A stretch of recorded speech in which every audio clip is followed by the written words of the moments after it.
സൗജന്യ Ayurveda medical camp ആഴ്ചയിൽ 3 ദിവസം തിങ്കൾ, ബുധൻ, ശനി ദിവസങ്ങളിൽ രാവിലെ 9 മണി മുതൽ ഉച്ചവരെ ആയുർവേദ ഡോക്ടർ നിങ്ങളെ സൗജന്യമായി പരിശോധിക്കുന്നതാണ്. പ്രമുഖ കമ്പനികളുടെ ഔഷധങ്ങൾ മിതമായ നിരക്കിൽ, ഡിസ്കൗണ്ട് നിരക്കിൽ നിങ്ങൾക്ക് ലഭ്യമാക്കുന്നതുമാണ്. നമ്മുടെ ചികിത്സ തുടർന്നു പോകും. തുടർ ചികിത്സയാണ് ഇതിന്റെ ലക്ഷ്യം. ഭാരതപ്പുഴയ്ക്ക് കുറുകെ 2 ജില്ലകളെ തമ്മിൽ ബന്ധിപ്പിക്കുന്ന 3ാമത്തെ റെയിൽപാലം യാഥാർത്ഥ്യമാകുന്നു.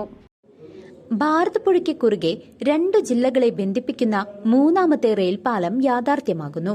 തൃശൂർ ജില്ലയിലെ പൈങ്കുളം റെയിൽവേ ഗേറ്റിന് സമീപമുള്ള ഭാരതപ്പുഴയ്ക്ക് കുറുകെയാണ് പാലക്കാട് ജില്ലയിലേക്കുള്ള 3ാമത്തെ റെയിൽപാലത്തിന്റെ സ്ഥലനിർണയം പൂർത്തിയാക്കിയിരിക്കുന്നത്. എറണാകുളം ഷൊർണൂർ റെയിൽപാതയിലെ ഗതാഗത തിരക്ക് കുറയ്ക്കാനുള്ള ആദ്യപടിയായ ഭാരതപ്പുഴയ്ക്ക് കുറുകെ നിർമ്മിക്കുന്ന പാലത്തിന്റെ സ്ഥലനിർണയം പൂർത്തിയായി. നിലവിലെ റെയിൽവേ പാലങ്ങളുടെ കിഴക്കുഭാഗത്തായാണ് പാലത്തിനായി സ്ഥലം രേഖപ്പെടുത്തിയിരിക്കുന്നത്. സമീപത്തെ വീട് പൊളിച്ചു മാറ്റേണ്ടി വരുമെന്നാണ് റെയിൽവേ അധികൃതർ നൽകുന്ന സൂചന.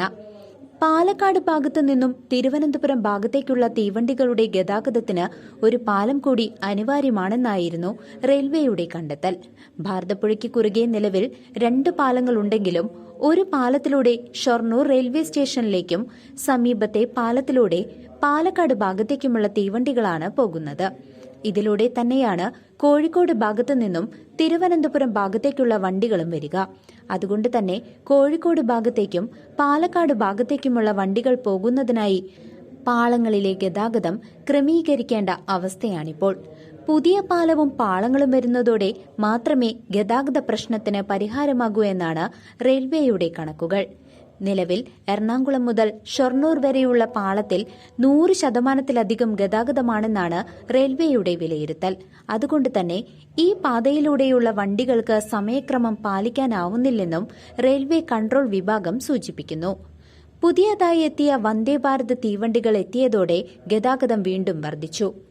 വന്ദേ ഭാരത് വരുന്ന സമയങ്ങളിലെത്തുന്ന മറ്റ് വണ്ടികളെല്ലാം ക്രോസിംഗ് സ്റ്റേഷനുകളിൽ പിടിച്ചിട്ടാണിപ്പോൾ വന്ദേ ഭാരതിന്റെ സമയത്തിൽ കൃത്യത പാലിക്കുന്നത്. ഇത്തരം പ്രശ്നങ്ങൾക്കെല്ലാം 3ാം പാലവും പാളങ്ങളും വരുന്നതോടെ പരിഹാരമാകുമെന്ന് റെയിൽവേ അധികൃതർ പറയുന്നു. ഭാരതപ്പുഴയിലെ ഒഴുക്ക് കുറയുന്നതോടെ നിർമ്മാണ പ്രവർത്തികൾ ആരംഭിക്കാനാണ് നീക്കം. മാസങ്ങൾക്ക് മുമ്പ് റെയിൽവേയുടെ നേതൃത്വത്തിൽ പാലം നിർമ്മിക്കുന്ന ഭാരതപ്പുഴയിലെ ഭാഗം ഉറപ്പിനുവേണ്ടി മണ്ണ് പരിശോധനയും മറ്റും കഴിഞ്ഞിരുന്നു. News desk CCV.